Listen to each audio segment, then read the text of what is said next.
Complete History of X-Men, Earth 616, Part 2. The X-Men investigated a large mutant energy signature registered on the island Krakow. They learned to their horror that the entire island was alive, a mutant byproduct of nuclear testing. It captured the X-Men as it fed upon the life forces of mutants, however it set Cyclops free to gather more mutants. Xavier gathered a group of mutants who were taken in by Moira MacTaggert to form a new team of X-Men. These X-Men included Vulcan, Petra, Darwin, and Sway. Cyclops took the team to Krakow Island, however they were overpowered, and Petra and Sway were killed by the island. Darwin and Vulcan, unknown to everyone, were saved when they were drawn into the Earth, where Darwin absorbed Sway and Petra's powers, converted himself into energy and merged with Vulcan. Cyclops, believing everyone to be dead, returned to the professor mortified over the whole ordeal. Deciding that it would be best for everyone, the professor used his mental powers to wipe out all memory of their ill-fated group of X-Men and began recruiting a new team to face Krakow. This new group of X-Men consisted of former X-Men associates Banshee, Sunfire, and Storm, as well as new recruits, the German demon-looking teleporter Nightcrawler, Russian strongman Colossus, Canadian berserker Wolverine and Native American Thunderbird. Where the first group failed to free the original team, this group succeeded. Freeing the original X-Men, both groups combined their powers to send Krakow into orbit, ending its threat. Upon re-entry to Earth after a mission in space against Stephen Lang's Sentinels, Jean Grey pushed herself to the limit, holding their spacecraft together and shielding her team members from intense radiation believed dead upon their crash landing in New York's Jamaica Bay. Jean suddenly arose from the ocean, calling herself Phoenix and wielding more power than ever before. Unknown at the time, Jean had been replaced by the cosmic entity known as the Phoenix Force, while Jean was placed in a cocoon at the bottom of the bay while her body healed from radiation poisoning. Soon after, the X-Men returned to space to aid Lilandra Naramani of the Shi'ar stop her mad brother Deacon from using the power of the M'Kraan crystal to take over the universe, with the crystal about to shatter and destroy reality itself. Phoenix used her awesome power to fuse it back together. The X-Men returned to Earth, and Lilandra returned with them. After a fight with Mesmero and a fierce battle with Magneto inside an Antarctic volcano, most of the X-Men found themselves in the Savage Land and separated from Phoenix and the Avenger Beast, with each group presuming the other dead. Phoenix and Beast returned to the school to give Xavier the bad news. Having nothing to keep him on Earth, Xavier chose to accompany Lilandra back to Shi'ar space. The X-Men slowly made their way home after their adventures in the Savage Land and in Japan. Banshee injured his vocal cords during a battle with Moses Magnum, leaving him powerless. The X-Men were ambushed by Alpha Flight on the way back to the States, who took Wolverine into custody, although he quickly escaped. When they finally returned home, they found Professor X gone and the mansion's telephone disconnected. The X-Men and Phoenix were reunited at Muir Island, where they battled Proteus, the reality-altering mutant son of Moira MacTaggert. Despite his injuries, Banshee still accompanied the X-Men for the mission. However, realizing he wanted to stay by Moira MacTaggert's side, Banshee left the X-Men to be with her. Professor X returned to Earth in time to recruit Kitty Pryde for the school and defeat Emma Frost. The battle with Frost plus the ambush at the Dazzlers concert alerted the X-Men to the existence of the Hellfire Club. While Phoenix believed the X-Men to be dead, she caught the attention of Jason Weingard, also known as the former Brotherhood of the Evil Mutant member Mastermind, who created a rich Lady Grey fantasy world in her mind with his illusions using a device created by Emma Frost.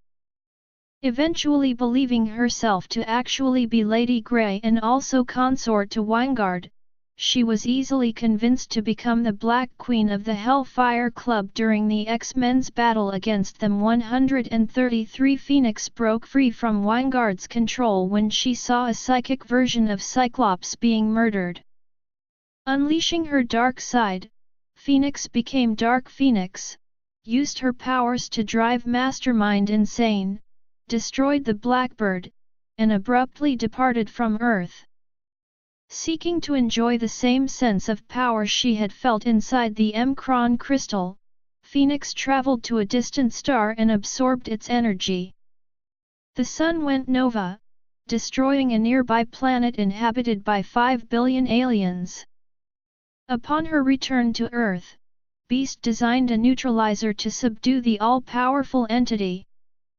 Xavier placed mental blocks in her mind to reduce Dark Phoenix's powers and allow Jean to regain control. 135 Aware of the massacre in their empire, the Shi'ar arrived on Earth demanding the death of Dark Phoenix. Xavier invoked Aaron and Healer, an irrefutable Shi'ar duel of honor. Knowing her team would win, Lilandra agreed to allow the Imperial Guard to battle the X-Men. Putting up a valiant fight, the mutants fell one by one during a long battle on the blue area of the moon. With only Cyclops and Phoenix left standing, Summers was hit by a stray energy bolt. Set into a panic, the mental blocks Xavier placed in Phoenix's mind were destroyed and she was able to utilize her full power.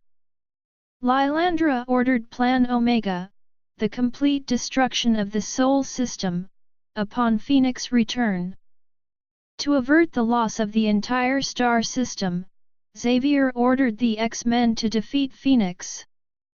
Jean regained control once more, only to activate a Kree weapon and committed suicide to avert another disaster. Cyclops deduced it was her plan all along.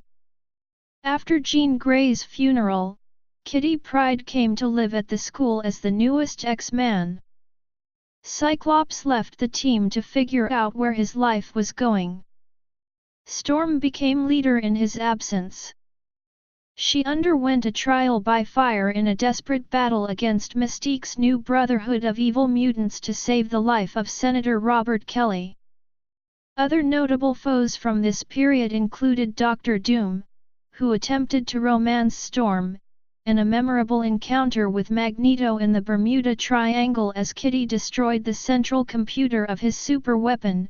Magneto lashed out and almost killed her.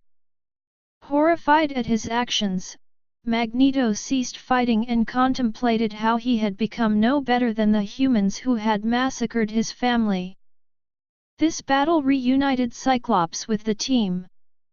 Corsair of the Starjammers returned to Earth seeking the X-Men's aid in stopping a rebellion against Magistrix Lilandra. The Starjammers were framed for kidnapping Lilandra while it was really Deathbird, the Magistrix sister, in league with the alien brood. The X-Men discovered the truth, stopped the rebellion against the Shi'ar Empire, and reunited Xavier with Lilandra. Cyclops discovered that Corsair was actually his father, abducted by the Shi'ar decades earlier. Shortly thereafter, a television interview with Senator Robert Kelly worried the X-Men, who had FBI connections in their early years, and thus had government files on many of them. Carol Danvers, Wolverine, and Storm infiltrated the Pentagon and uploaded an open-ended virus that erased all references to the X-Men or members of the team while in the Pentagon. They also encountered Mystique and Rogue of the Brotherhood of Evil Mutants. The Brood resurfaced abducting the X-Men, Lilandra, and Carol Danvers traveling across the galaxy to their home planet. A Brood Queen implanted embryos within them. Interested by Danvers' unique genetic code, she was experimented upon and became binary. Although the X-Men escaped from Slee's world, all seemed lost, as once the embryos matured their hosts would undergo a metamorphosis and become a warrior brood. Storm was saved by a young Acanti, a large spacefaring creature that resembled a whale and communicated telepathically. The Acanti had been enslaved by the brood and used as starships. With nothing left to lose, the X-Men vowed to save the Acanti race. After freeing the Acanti prophet Singer's soul from the brood home world, the X-Men were healed. Before killing the brood queen, Kitty Pryde found the friendly dragon Lockheed, who followed her back to Earth. During the prolonged period when they were abducted by the brood, Xavier believed that the X-Men had been killed. Moira MacTaggert convinced him to form a new team of adolescent mutants that needed his help in controlling their powers. Unwilling to see more of his students perish, Xavier was only willing to train them in the use of their special abilities rather than sending them out into combat as he had with the X-Men. These new mutants ended up in many battles regardless, and occasionally aided the X-Men. The X-Men learned there was one brood embryo that had not been eliminated, one planted in Professor Xavier during their first contact with the evil aliens. Racing home, they found Xavier had already been transformed into one of the brood while battling the startled new mutants. Defeated and taken on board the Starjammer, Xavier's mind was placed in a cloned body. Upon returning from space, Cyclops left the X-Men for a prolonged period of time. He had met Madeline prior during a trip to meet his grandparents in Anchorage and fallen in love. It was unknown at the time that Madeline was a clone of Jean Grey, though the resemblance was obvious. The two married, and had a child, Nathan. Angel was captured by the Morlocks, and taken down into their tunnels to be Callisto's groom. Storm challenged Callisto to combat, without powers and to the death, which she won, securing her leadership of the Morlocks and Angel's freedom. Two more members soon joined the team. Rogue's Brotherhood of Mutants teammates couldn't help as the Carol Danvers persona she had previously absorbed began to overwhelm her own personality. Xavier agreed to aid the desperate mutant and added her to the roster 147. Carol Danvers was furious that her friends would allow the girl who destroyed her life to join the team, and left Earth with the Starjammers. Most of Rogue's teammates still held animosity towards her for what she had done as a member of the Brotherhood, but she slowly gained their trust by continually showing her bravery. She nearly died protecting Wolverine and infiltrated the S.H.I.E.L.D. helicarrier to rescue Michael Rossi. Later, Jean Grey's daughter from an alternate timeline, Rachel Summers, traveled back in time and joined the team. Growing from his crisis of conscience, Magneto became an X-Men ally.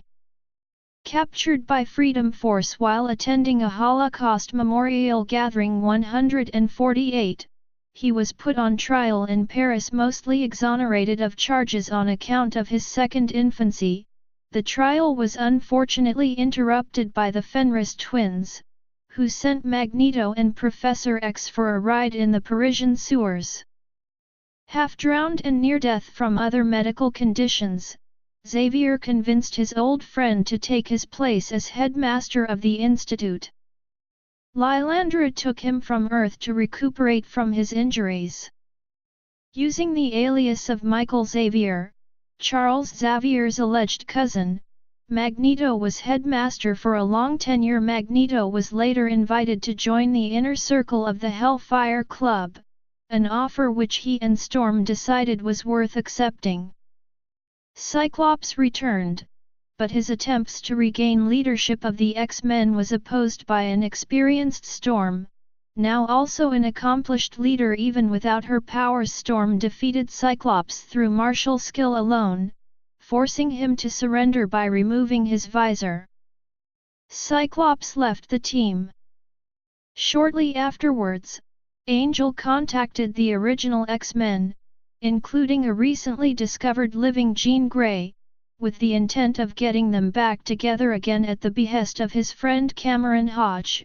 Angel proposed that X-Factor become a mutant hunting contractor as a cover for their activities. Rachel went dancing up the spiral paths into the Mojoverse shortly thereafter. The Marauders, secretly commanded by Mr. Sinister, made a substantial impact on the X-Men with their callous murder of most of the Morlocks living in the alley in their first battle with the X-Men. The Marauders took a gruesome toll, paralyzing Colossus, putting Nightcrawler in a coma, and trapping Shadowcat with her own power such that she was slowly discorporating. Magneto succeeded in healing Colossus, who rejoined the team, but Shadowcat and Nightcrawler were beyond the X-Men's help. Cyclops' brother and reservist Havoc, Mojoverse freedom fighter Longshot, the singer Dazzler, and telepath Psylocke took the injured mutant's place. After recovering, Shadowcat and Nightcrawler went on to form Excalibur. While in Texas searching for Forge, the X-Men battled the adversary and appeared to die saving Earth on live television. The X-Men did indeed perish, but Roma resurrected them, which resulted in them becoming undetectable to electronics. While improving public opinion on the heroism of mutants, their friends and family, including the New Mutants and X-Factor, believed them to be dead.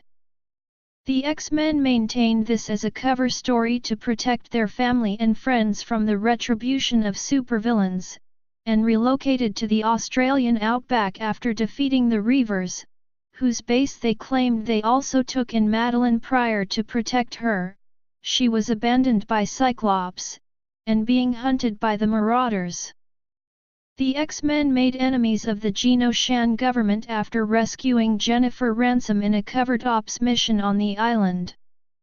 Soon, the X-Men were lured back to New York during the Inferno crisis. Madeline Pryor was discovered to be a clone created by Mr. Sinister that a part of the Phoenix Force entered after committing suicide on the Moon.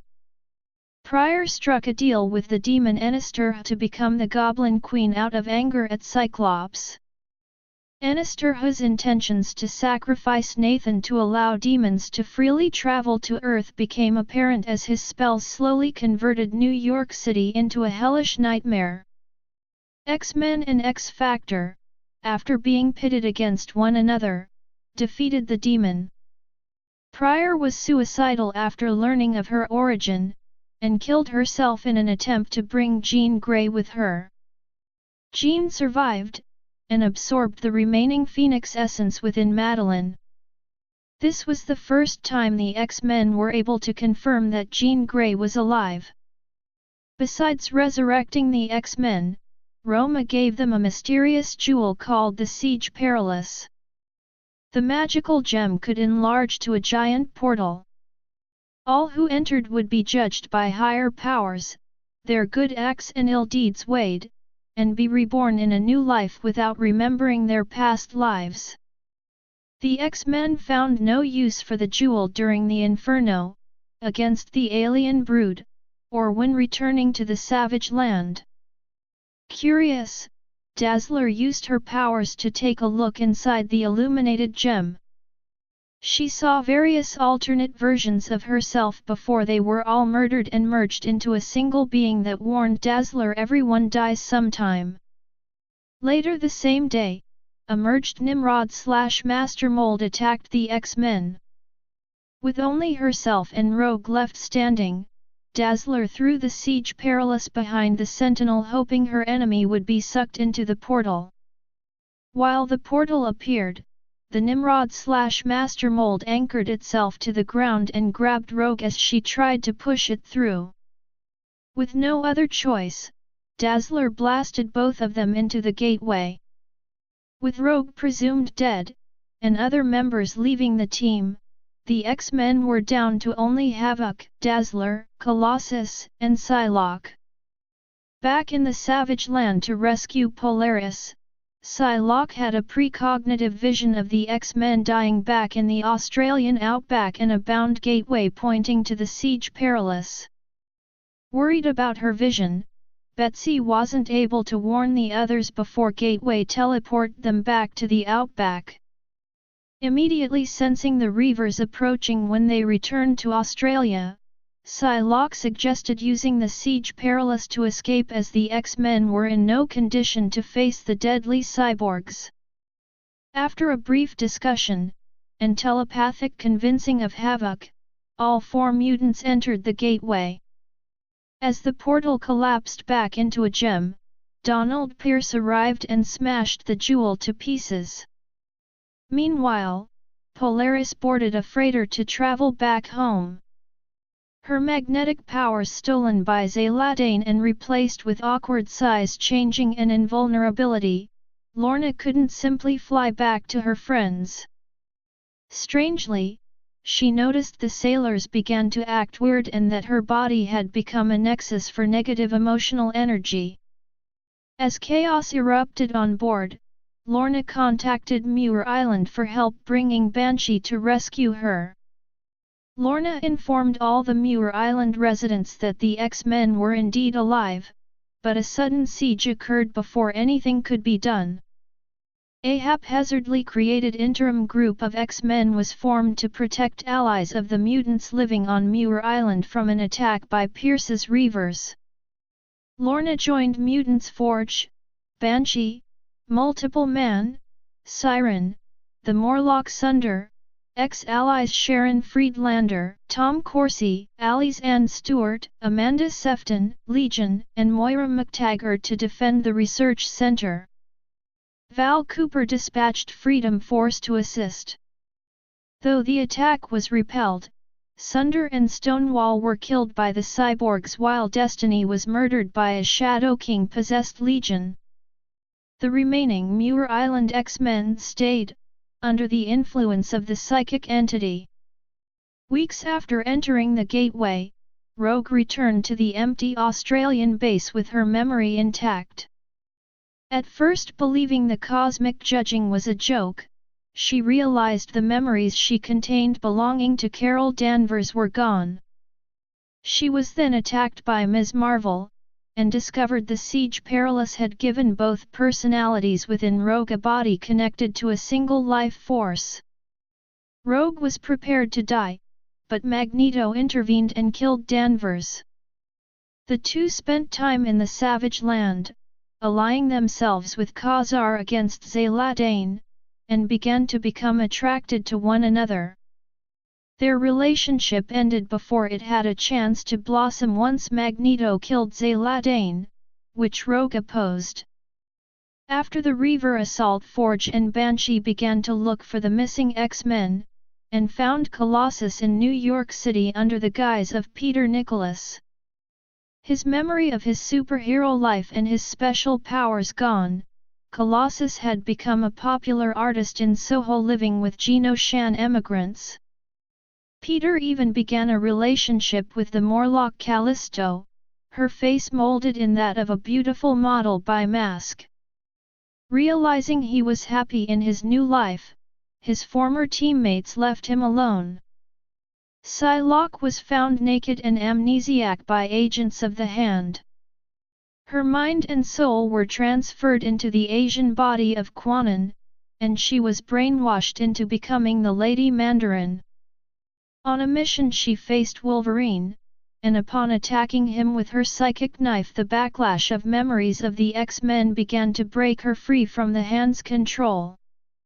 Storm, believed killed by the nanny, had actually been de-aged to a pre-teenager, losing her memories of her adult life in the process.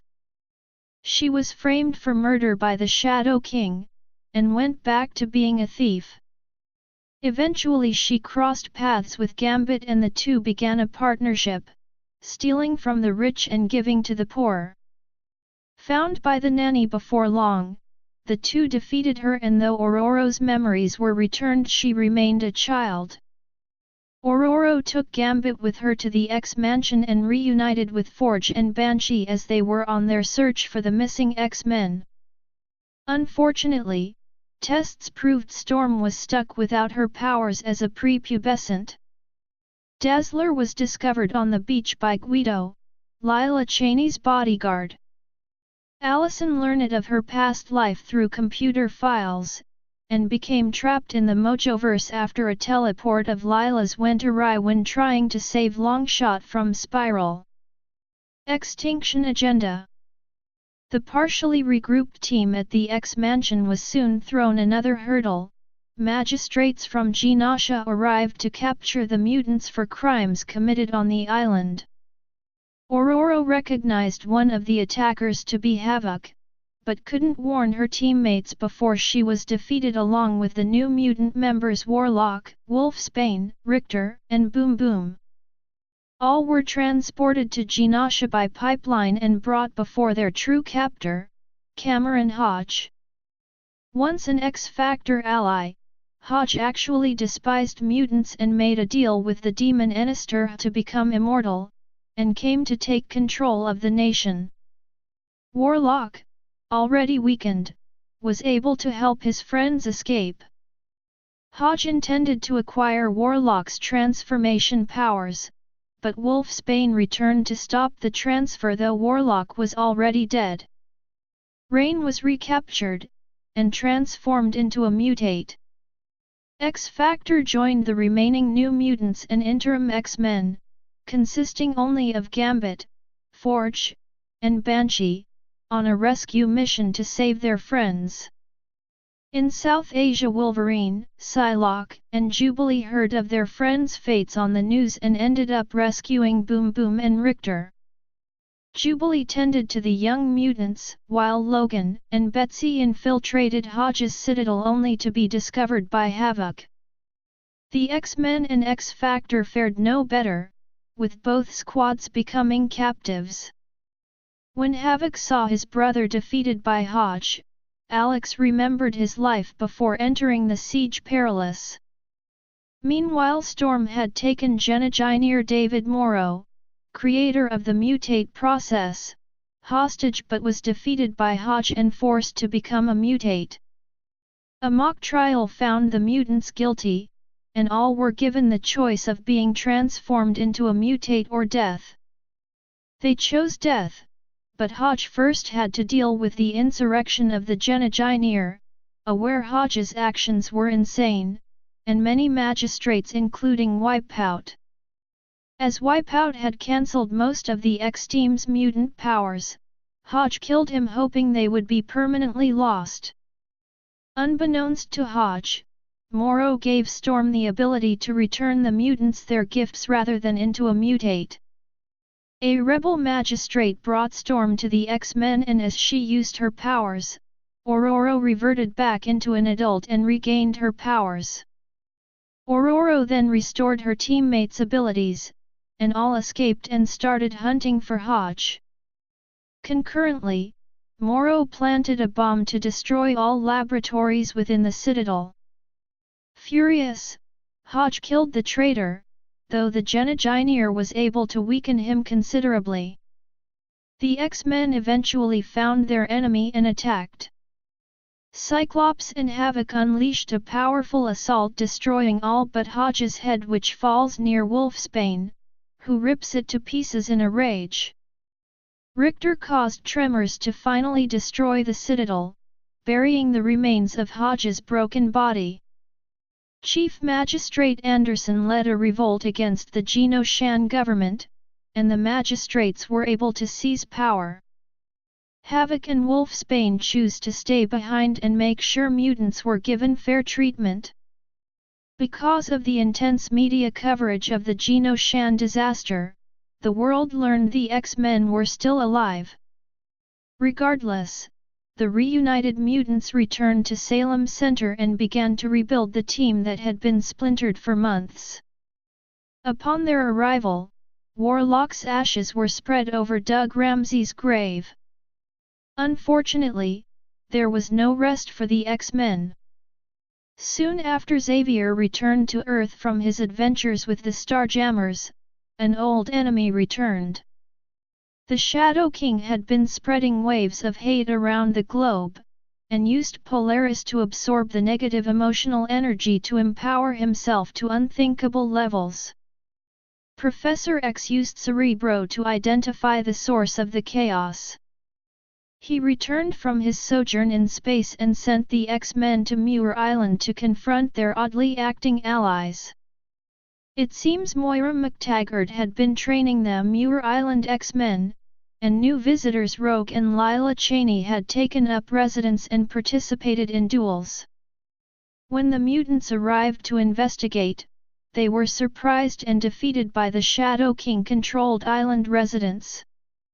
Back in Westchester, Stevie Hunter was attacked by a possessed Colossus. Xavier found no way to break Shadow King's control over him other than erasing the Peter Nicholas personality completely. Charles then asked his original students, X-Factor, to rescue the current X-Team. On Muir Island, Shadow King used Legion as his human host after the current one was killed, while Forge eluded possession and even freed some of his friends. The remaining heroes in Good Mind were divided into 3 teams, focusing on an astral plane attack on Farouk, with a second team defending Xavier from physical attacks and a third freeing Polaris and disrupting their enemy's nexus. Forge succeeded in using a neurosynaptic weapon on Psylocke so she could use her psychic knife on Polaris to destroy Farouk's nexus. Xavier was badly wounded during the battle, his legs broken and again confined to a wheelchair.